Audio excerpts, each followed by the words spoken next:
মাননীয় প্রধানমন্ত্রী, সালাম আলাইকুম। এখানে বিডিআরে বিদ্রোহ হয়েছে।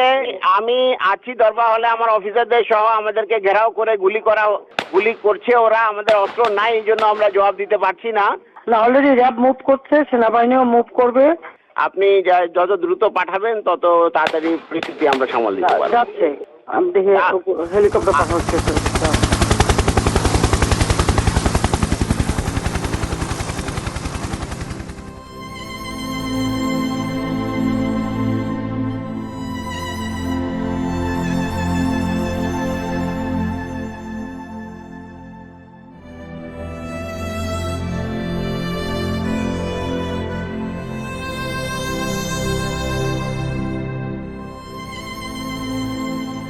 25শে ফেব্রুয়ারি 2009, সেদিন আনুমানিক সকাল 9টায় আমি ফোন কল পাই পিলখানা থেকে, এবং তখন সেই ফোন কলের মাধ্যমেই জানতে পারি যে পিলখানাতে আমাদের সামরিক অফিসাররা আক্রান্ত হয়েছেন।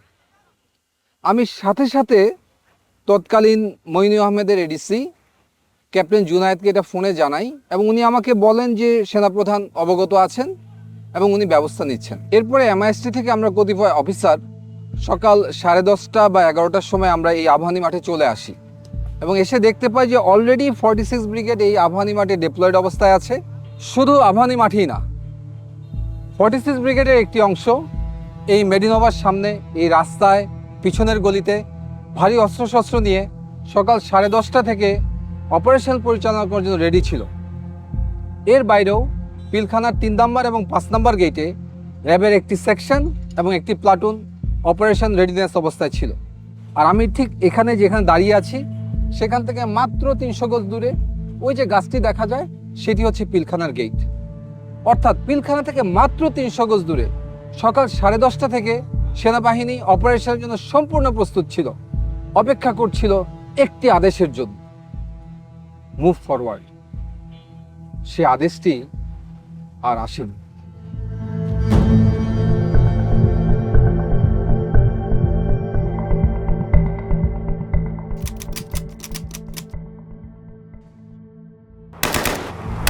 আমাদের কাছে সর্বোচ্চ অস্ত্রটাই ছিল হচ্ছে 12 বোরের শর্ট গানগুলো। তো সেই হিসেবে আমরা শর্ট গান ফায়ার করে আমরা গেটের দিকে এগিয়ে যেতে থাকি, এবং একটু পরেই আমরা নিউ মার্কেট গেটটা দখল করি।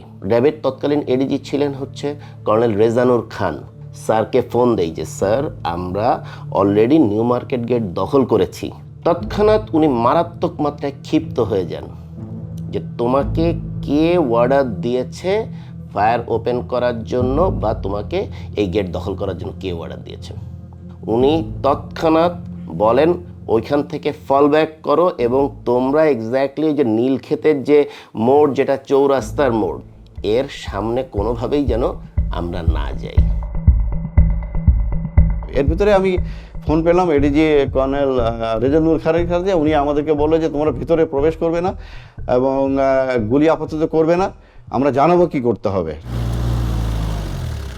মাননীয় প্রধানমন্ত্রী আলোচনা করতে বলেছেন, এবং তাদের সাথে আলোচনার মাধ্যমেই সমস্ত কিছু সলিউশন হয়ে যাবে।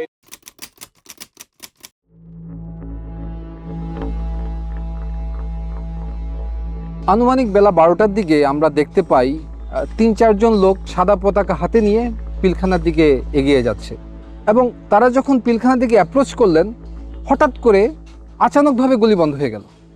আমরা খুব অবাক হয়ে তাকিয়ে দেখছিলাম যে এ ধরনের হঠাৎ করে কারা এরা। পরবর্তীতে জানতে পারি তারা ছিল আওয়ামী লীগের 4 জন সংসদ সদস্য, মির্জা আজম, জাহাঙ্গীর কবির নানক, ওয়ারেস হোসেন বেলায়েত এবং মাহবুবা রাগিনী। আমার বাবা যখন কল দেয়, আমি তখন কলটা আমি রিসিভ করেছিলাম আর কি। তো আমি কলটা রিসিভ করার পর আমার বাবা বলে যে আমার মাকে যেন আমি ফোনটা দিই। এইটাই আমার বাবার লাস্ট।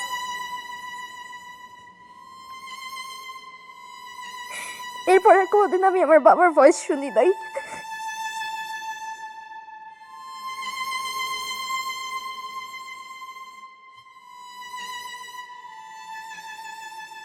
বাংলাদেশের প্রত্যেকটা চ্যানেল তৎকালীন প্রচার করছিল যে জেনারেল শাকিল জীবিত আছেন। শুধু একমাত্র দেখি NDTV বা ইন্ডিয়ান একটা চ্যানেল প্রচার করলেন সকাল সকাল যে general Shakil has been assassinated. কোনো সন্তান তো এই সংবাদ বিশ্বাস করতে যাবে না। এত তাড়াতাড়ি সব কিছু হচ্ছিল, কেউ কিছু বলছিল না। আঙ্কেল আন্টিরা ছিল, বলতাম যে আমি বাসায় যাব, ওটার কোনো উত্তর ছিল না। হলে আব্বু আমার সাথে কথা বলবো, কেউ উত্তর দিচ্ছিল না আমাদের।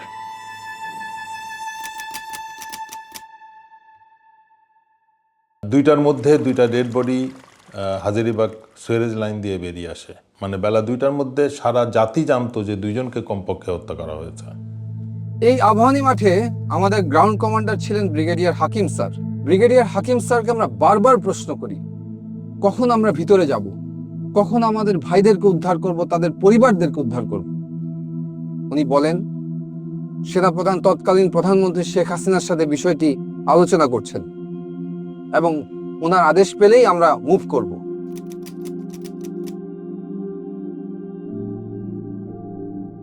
সেই পরিস্থিতিতে আমরা দেখলাম 3টার সময় প্রধানমন্ত্রীর সাথে কিলার 14 জন কিলার মিটিং করে এবং যমুনাতে তারা যায়। যে বিষয়টা আমাদেরকে অবাক করে, কোনো ইন্টেলিজেন্স এজেন্সি বা সরকারি সংস্থা, প্রাইম মিনিস্টারের অফিসিয়াল রেসিডেন্স, SSF, কেউই আমাদেরকে ওই 14 জনের নাম বা ছবি দেয় না। হঠাৎ করে দেখলাম যে একটা টিম সাহারা খাতুনের নেতৃত্বে আইজিপি এবং আরও 2-1জনকে সাথে করে ভেতরে প্রবেশ করলো 25 তারিখে রাত্রেই।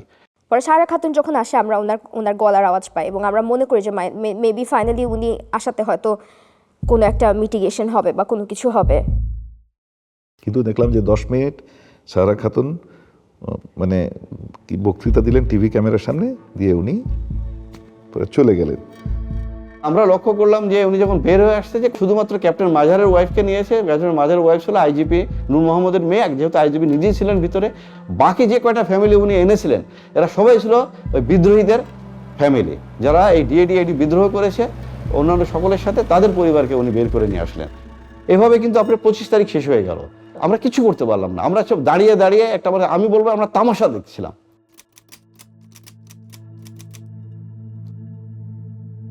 26শে ফেব্রুয়ারি সারাদিন আমরা ইউনিফর্ম পরে অস্ত্র হাতে এখানে অপেক্ষা করছি কখন আমার ভাইদেরকে উদ্ধার করব।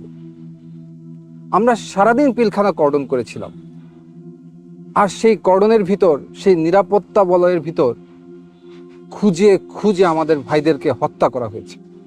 সেনাবাহিনীর military academy training, commando training, এগুলোর কি মূল্য আছে যদি এই সব দুর্যোগ মুহূর্তে, অরাজক মুহূর্তে আমাদের ভাইদেরকে উদ্ধার করতে না পারি? যুদ্ধক্ষেত্রে তাহলে আমরা কি করব? Indecision, waiting for political order, নাকি সেটা হবে মিলিটারি এক্সিকিউশন অর্ডার? সেই প্রশ্নটা আজকে আমি আপনাদের কাছে রাখতে চাই।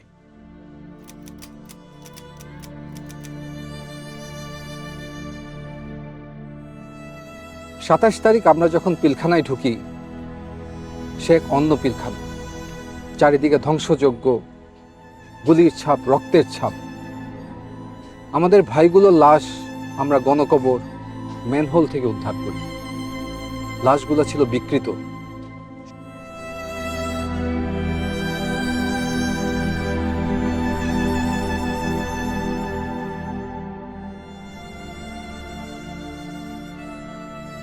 সমস্ত বাড়িঘর ছিল জ্বালানো, পোড়ানো, লুটতরাজের চিহ্ন। কিন্তু একটি বাড়ি ছিল একদম অক্ষত। সেটি ছিল 44 রাইফেল ব্যাটালিয়নের অধিনায়ক লেফটেন্যান্ট কর্নেল শামসের বাসা। এই শামসকেই শেখ হাসিনা নিয়ম বহির্ভূতভাবে এসএসএফে তাকে পদোন্নতি দিয়ে কর্নেল পদে নিয়োগ দেওয়া হয়। পরবর্তী তদন্তে দেখা যায় লেফটেন্যান্ট কর্নেল শামস 25 এবং 26 তারিখ দুবার পিলখানা থেকে বের হয়ে যমুনা গিয়েছিল এবং যমুনা থেকে আবার পিলখানাতে এসেছিল, এবং তার একাধিক কল রেকর্ড পাওয়া যায় যেখানে যমুনায় সে কোনো একজন ব্যক্তির সাথে বিদ্রোহ চলাকালীন সময়ে কথা বলেছিল। যেই শামসের বিডিআর ম্যাসাকারের জন্য কোর্ট মার্শাল ফেস করার কথা, তাকে সবকিছু থেকে বিরত রেখে শেখ হাসিনা তাকে পুরস্কৃত করেন এবং আমেরিকাতে ডিফেন্স অ্যাটাচে হিসেবে পলায়নের সুযোগ করে দেন।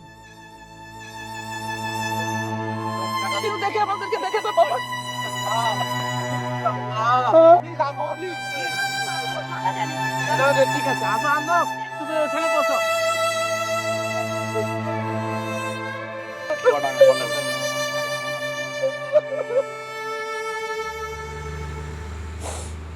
মানে বাবা হারানোটা তো একটা কষ্ট আসলে, কিন্তু এরকম একটা জায়গায় থাকা যেখানে আসলে মানে I can believe I almost died here not too long ago. মানে এখন যে বেঁচে আছি এটাই তো, মানে এটাই অনেক অবাক লাগে আর কি।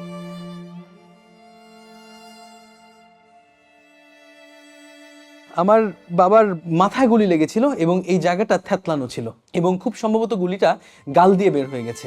আমি চাইবো না যেন কিনা আমার সবচেয়ে খারাপ শত্রু কখনো তার বাবাকে এইভাবে দেখুক, কখনো না। মাঝে মাঝে নিজেকে বলতাম, ও আল্লাহ, এটা একটা দুঃস্বপ্ন। কেন জানি দরজা খুললে মনে হয় বাবা আম্মু চলে আসবে। এই দুঃস্বপ্ন থেকে আর উঠতে পারলাম না। সেদিন সার্চ অ্যান্ড রেস্কিউ টিমে যারা ভিতরে ঢুকেছিল তাদের ভিতরে একজন ছিল ক্যাপ্টেন শাহনাজ। এসএমজিটি সিলিংটা নরমাল সিলিং এর মতো না, একটু টেল ইউ দ্যাট এই সিলিং বাইনোকুলারটা আমরা আরবি তো ব্যবহার করি না, আমার জানার মতে বিদেরও ব্যবহার করে না। তো ওইটাই আমার কাছে ফার্স্ট ইয়ে লাগছে যে এটা বাধা কেন এরকম, আর এই সিলিংটার মধ্যে টাইগার লেখা। কিন্তু ওইটা একটা ordinance issue item, but not from our military. এই কোয়েশ্চেনগুলো তো আসলে মানে এটার পরিষ্কার উত্তর পাওয়া দরকার। পিলখানার এই হত্যাকাণ্ডের ঘটনাটির পর যখন 27 তারিখে আমরা ভিতরে ঢুকি এবং পরবর্তীতে তার অবস্থা দেখতে পাই, এটা পরিষ্কার হয়ে যায় যে এটা একটা সুপরিকল্পিত হত্যাকাণ্ড। এবং তখন সমগ্র সেনাবাহিনী কিন্তু ক্ষোভে ফুঁসে ওঠে এবং সেই ক্ষোভ দমনের জন্য শেখ হাসিনা একটি দরবার ডাকে মার্চের 1 তারিখে সেনাকুঞ্জে। এই ঘটনায় সমস্ত সামরিক অফিসাররা এখানে উপস্থিত যারা ছিল তারা ক্ষোভে বিক্ষুব্ধ হয়ে ওঠে। মাননীয় প্রধানমন্ত্রী আপনার সাথে যখন কথা হচ্ছিল মহাপরিচালকের, যদি তখন আপনি সেনাবাহিনী পাঠাতেন, ল্যাব পাঠাতেন, আবার আপনার বন্ধুরা তারা দরবারভাবে ঢুকেছে আধা ঘন্টা পরে এবং তারা কিলিং শুরু করেছে 11:30 থেকে 11টার পরে। তার আগে কাউকে মানে নাই। কিন্তু যদি র্যাব সেনাবাহিনী এই একজন থেকে এইটুকু যদি 1 ঘন্টার মধ্যে ঢুকতে না পারে, সেই সেনাবাহিনী আমাদের দরকার নাই, দরকার নাই আমাদের। আমরা অসহায়ের মতো ওখানে বসে আছি, সবাইকে বলা হচ্ছে, সবাই আমাকে বলছে আসছে আসছে, কেউ আসলো না। খবর যদি ইচ্ছা আমার সেনাবাহিনী কোথাও আমাদের একটা ট্রেন পাঠাতো, অথবা একটা যদি আমাদের কমান্ডো বাহিনী একটা ল্যাটারও যদি যেত, ওরা পিপিলিকের মতো পাঠিয়ে যেত, কিন্তু কেউ গেল না। অসহায়ের মতো আমার অফিসারগুলো সব মেরে ফেললো, সব মেরে ফেললো।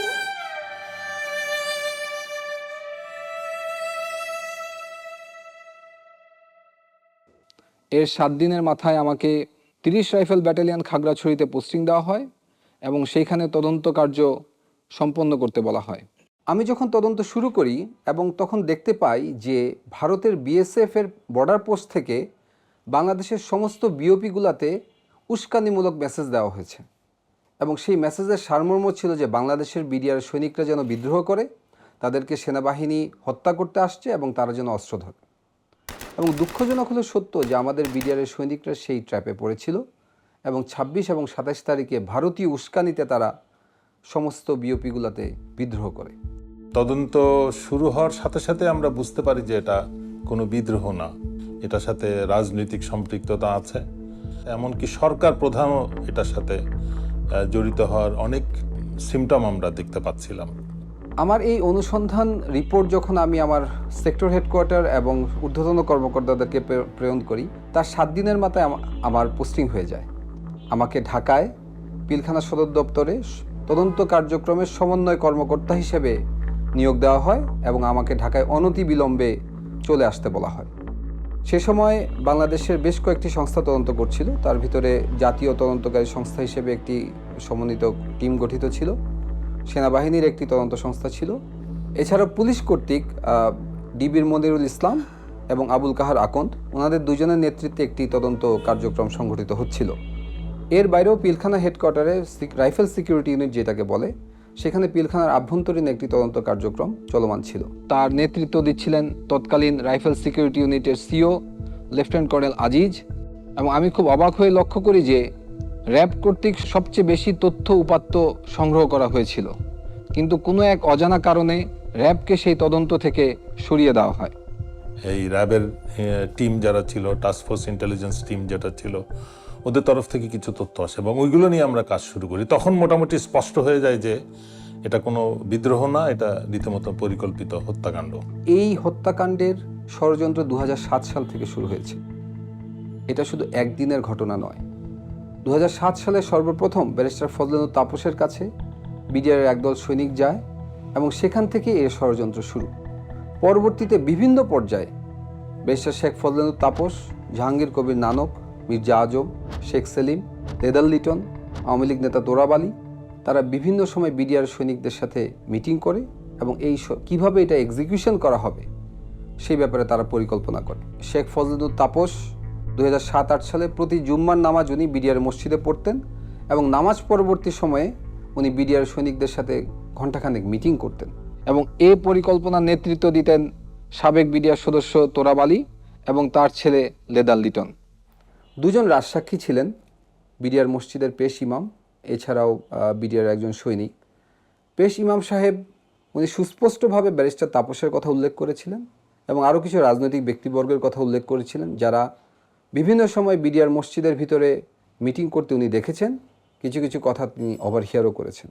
পেশ ইমাম সাহেবকে আবুল কাহার আকন ডেকে নিয়ে যায় জিজ্ঞাসাবাদের জন্য এবং পরবর্তীতে উনি জীবিত আর ফিরে আসেননি। আমার আব্বুকে এটা বলা হয় যে আপনার ভারপ্রাপ্ত থেকে আপনাকে পার্মানেন্ট পেশ ইমাম করা হবে। শুধু এই যে স্টেটমেন্টটা লিখিত যেটা সরকার থেকে দেওয়া হয়েছে সেই স্টেটমেন্টটা দিতে বলা হয়েছে। আর আব্বু যে স্টেটমেন্টগুলোতে বলছে মিটিংয়ের কথা, দরবার হলে কাদেরকে চিনছে তাদের কথা, সেগুলো সবগুলো নিয়েই সমস্যা করা হয়েছে, যে চেঞ্জ করতে বলা হয়েছে। 11ই মার্চ আব্বু মারা যায়। আব্বুর পোস্টমর্টেম হয় ঢাকা মেডিকেল কলেজ হসপিটালে। পোস্টমর্টেম হয়, জানাজা হয়, কিন্তু এই পোস্টমর্টেম রিপোর্ট আজও আমরা পাইনি।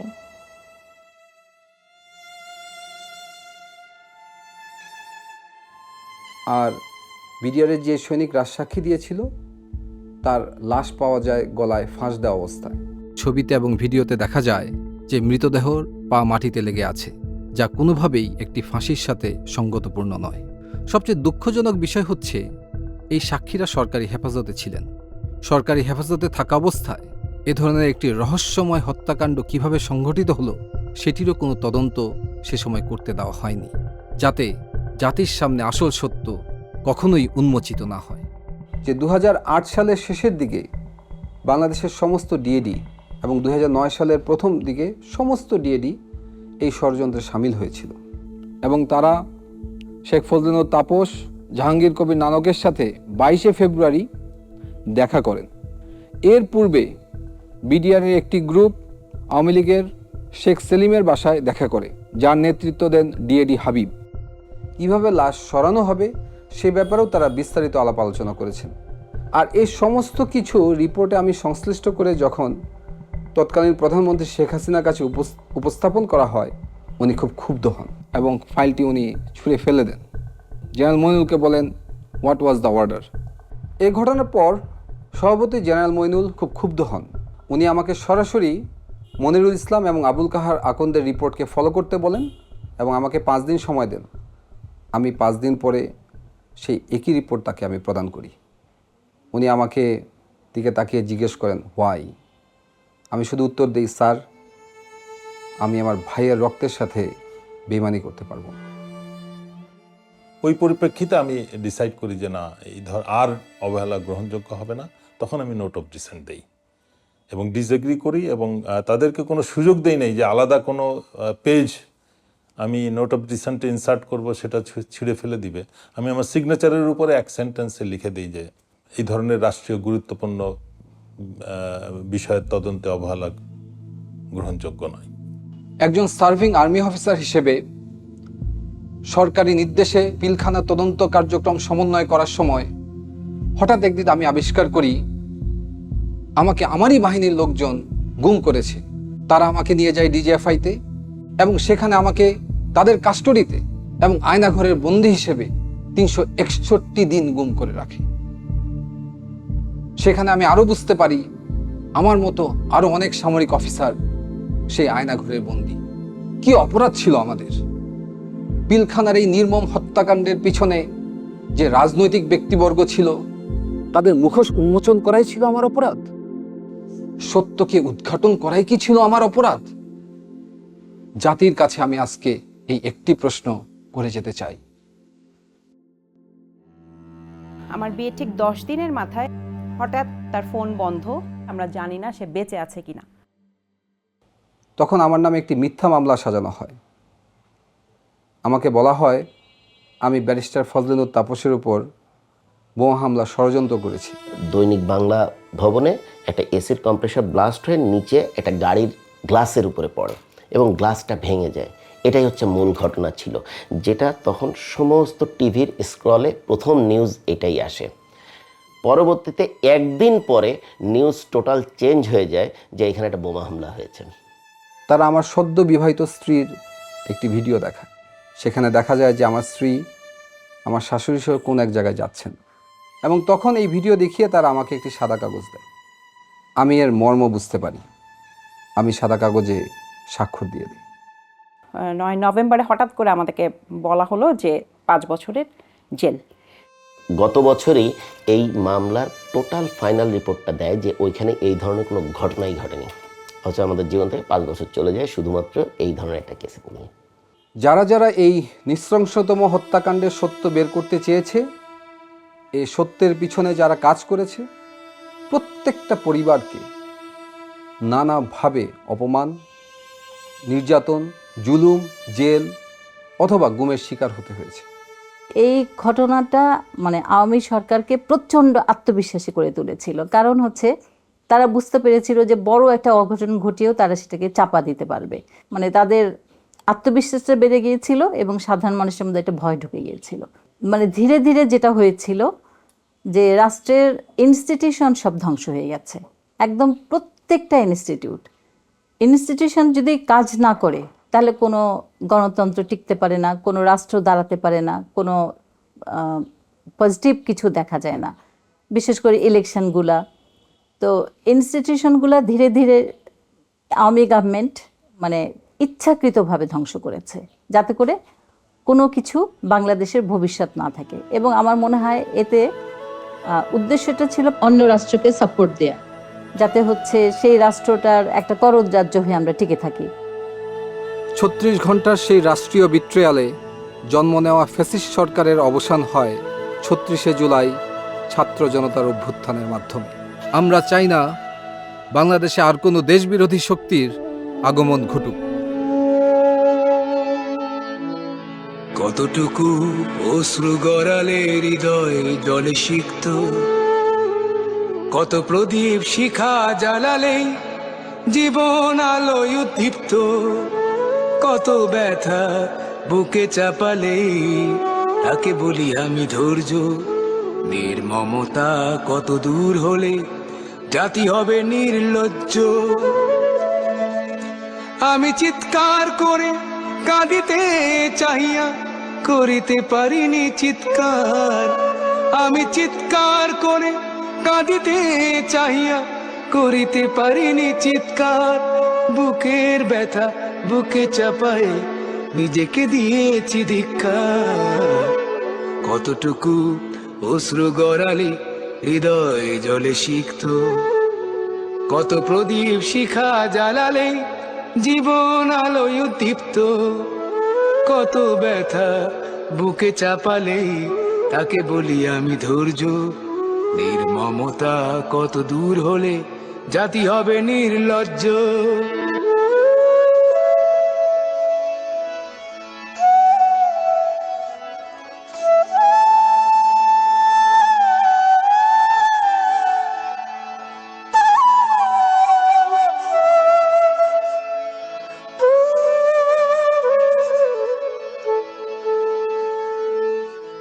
আজও কানে ভাসে সেই কথাগুলো, কে জানে হবে যে শেষ কথা।